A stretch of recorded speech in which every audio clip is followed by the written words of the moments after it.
Hello everyone, today I'm gonna show you how to set a different ringtone for different contact on Samsung Galaxy S25 Ultra. So simply at first open your contact. So I'm just select any one contact.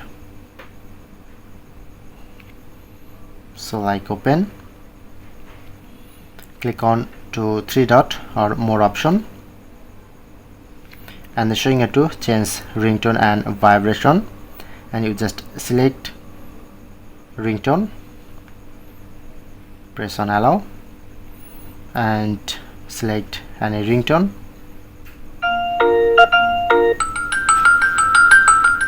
Okay, now select this ringtone specific contact.